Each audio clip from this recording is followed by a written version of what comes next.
Hi అందరికీ నమస్కారం.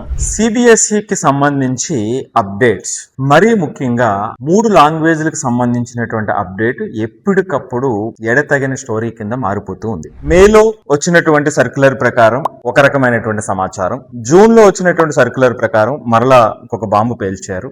9th class కి వచ్చేటప్పటికి మరలా 3 లాంగ్వేజెస్ కంపల్సరీ అని, ఆ తర్వాత కొంతమంది పేరెంట్స్ సుప్రీంకోర్టుకు వెళ్ళటం, ఆ కేసు నడుస్తూ ఉంది. మరలా ఇప్పుడు లేటెస్ట్ గా జూలైకి వచ్చేటప్పటికి మరలా కొత్త సర్క్యులర్ రావటం జరిగింది. ఇది సిబిఎస్ఈ ఇచ్చినటువంటి కంప్లీట్ క్లారిటీ. 3 లాంగ్వేజ్ కి సంబంధించి ఎవరికి ఏ డౌట్ ఉన్నా సరే ఐ థింక్ ఈ సర్క్యులర్ అనేటువంటిది కంప్లీట్ గా క్లారిటీ ఇచ్చేటువంటి అంశం. మరి దీనికి సంబంధించి పేరెంట్స్ గా మీకున్నటువంటి సందేహం లేదా స్టూడెంట్స్ కు ఉన్నటువంటి సందేహం ఏంటి? ఈ రూల్ ప్రకారం, ఈ సర్క్యులర్ ప్రకారం మనం ఏ విధంగా అర్థం చేసుకోవాలి, ఎవరికి ఎఫెక్ట్ అవుతుంది అనేటువంటిది చూస్తే దీన్ని 4 విభాగాలుగా చూద్దాం. మొట్టమొదటిగా 10th class, next 9th class, next 7th and 8th, next 6th class. అంటే ప్రెసెంట్ 2026, 27 లో 10th క్లాస్ లో ఉన్నటువంటి పిల్లలకి ఏ విధమైనటువంటి ఎఫెక్ట్ ఉంటుంది ఈ 3 లాంగ్వేజ్ కొత్తగా ఇచ్చినటువంటి సర్క్యులర్ ప్రకారం. 10th క్లాస్ కి సంబంధించి ప్రస్తుతం 2 లాంగ్వేజ్లు మాత్రమే వాళ్ళకు ఉన్నటువంటిది. వీరికి ఈ 3 లాంగ్వేజ్ ఫార్ములాకి ఏ విధమైన సంబంధం లేదు. కాబట్టి 10th క్లాస్, ఇప్పుడు 10th క్లాస్ రాస్తున్నటువంటి పిల్లలు నిరభ్యంతరంగా వాళ్ళు ఏదైతే తీసుకున్నారో దాని ప్రకారం ముందుకెళ్లొచ్చు. దీని గురించి 10th క్లాస్ పేరెంట్స్ ఏ విధమైనటువంటి ఆందోళన చెందవలసినటువంటి అవసరం లేదు. ఒకవేళ ఇంట్రెస్ట్ మేరకు 3వ లాంగ్వేజ్ తీసుకుందామని అనుకుంటే అడిషనల్ సబ్జెక్ట్ సెలెక్ట్ చేసుకోవచ్చు, కాబట్టి తీసుకోవచ్చు, దాంట్లో ప్రాబ్లం ఏమీ లేదు. Okay, next compulsory 10th class వాళ్ళకి ఏమీ లేదు. సో ఫస్ట్ కేటగిరీ అయిపోయింది. సెకండ్ కేటగిరీ చూద్దాం. అంటే 9th కి సంబంధించి, ఈ 9th కి సంబంధించి మనం చూస్తే వీళ్ళకి కొంత ఎఫెక్ట్ అవుతున్నారు. సో వీళ్ళకి ఇచ్చినటువంటి సర్క్యులరే జూన్ లో వచ్చినటువంటిది కొంత గందరగోళానికి దారితీసినటువంటి సందర్భం. ఏమిటి 9th క్లాస్ కి సంబంధించి అంటే, 9th క్లాస్ లో 3rd లాంగ్వేజ్ కంపల్సరీ అనేటువంటిది జూన్ లో ఇచ్చినటువంటి క్లారిటీ. మరి ఇప్పుడు 3rd లాంగ్వేజ్ 9th క్లాస్ కంపల్సరీనా? ఈ 9th కు వాళ్ళు రేపొద్దుట 10th కి వెళ్ళేటప్పుడు అంటే 27, 28 కి అప్పుడు కూడా కంపల్సరీ అనేటువంటి ప్రశ్న వస్తుంది. ఎస్, వీళ్ళకి 3rd లాంగ్వేజ్ అనేటువంటిది కంపల్సరీ. కానీ ఈవెన్ ఈ ఏడాది అయినా నెక్స్ట్ ఏడాది అయినా సరే ఈ 3rd లాంగ్వేజ్ అనేటువంటిది వాళ్ళకి ఇంటర్నల్ అసెస్మెంట్ మాత్రమే, ఫైనల్ ఎగ్జామ్ కి ఉండదు. బట్ కానీ ఒక ముఖ్యమైనటువంటి విషయం ఏమిటంటే, వీళ్ళకి ఈ 3rd లాంగ్వేజ్ కూడా పాస్ అయి తీరాలి. 9th లో పాస్ కాకపోతే మరలా టెస్ట్ పెడతారు, ఇంకొక అవకాశాన్ని ఇస్తారు. అలాగే నెక్స్ట్ ఏడాది 10th క్లాస్కి వచ్చినప్పుడు 3rd language internal assessment, internal test పెడతారు.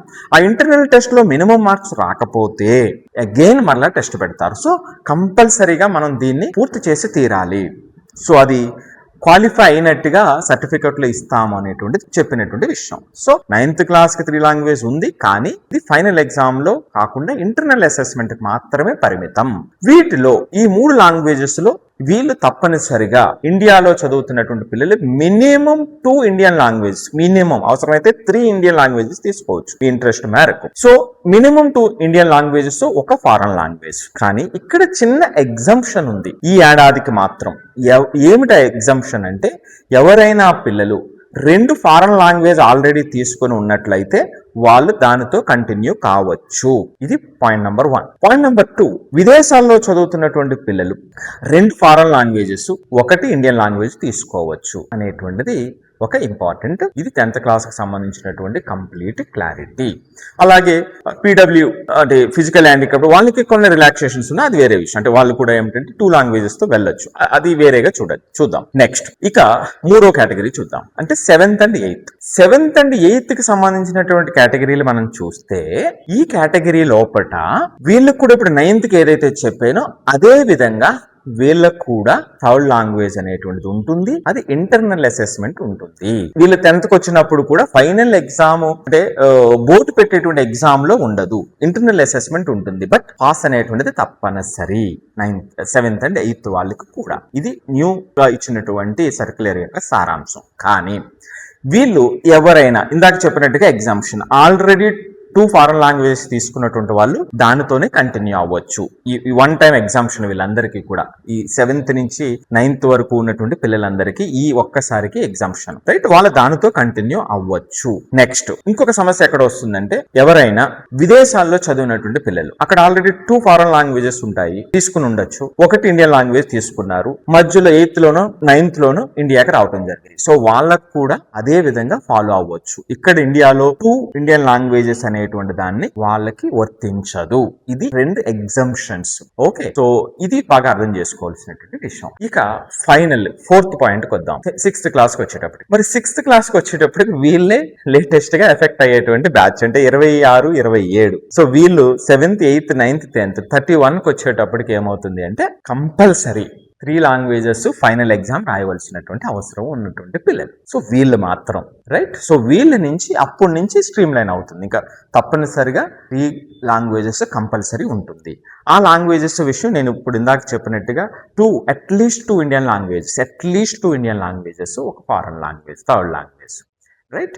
అదే విదేశాల్లో reverse, 2 foreign languages, 1 Indian languages వాళ్ళు చూసు అక్కడి వరకు. సో ఇది 6th క్లాస్కి సంబంధించి ఇప్పుడు ప్రజెంట్ 6th క్లాస్లో ఉన్నటువంటి వాళ్ళ నుంచి ఎఫెక్ట్ అవుతుంది. వీళ్ళు ఫైనల్కి అప్పటి నుంచి మొత్తం స్ట్రీమ్ లైన్ అవుతుంది. సో ఇది 3 లాంగ్వేజెస్కి సంబంధించి ఫైనల్గా సిబిఎస్ఈ ఇచ్చినటువంటి క్లారిటీ ఇచ్చినటువంటి సర్క్యులర్. సో ఇక్కడతో దీనికి సంబంధించినటువంటి డిస్కషన్ ఆగుతుందని ఆశిద్దాం. గత 2 నెలల నుంచి నెలకు ఒక అప్డేట్ వస్తూ ఉంది, రైట్? సో మీకు ఇంకా ఏదైనా అనుమానం ఉన్నట్లయితే కామెంట్ చేయండి ఈ 3 లాంగ్వేజ్కి సంబంధించి. ఏదేమైనా భారతీయ భాషలను పటిష్టం చేయటం కోసం వీళ్ళు చేస్తున్నటువంటి ప్రయత్నాన్ని కొంచెం ఇబ్బంది అయినా సరే అభినందించాల్సినటువంటి అవసరం ఉంది. సో మీకు దీనికి సంబంధించి మీ అభిప్రాయం ఏమిటో, పేరెంట్గా, స్టూడెంట్గా మీరు కింద కామెంట్ రూపంలో తెలియజేయండి.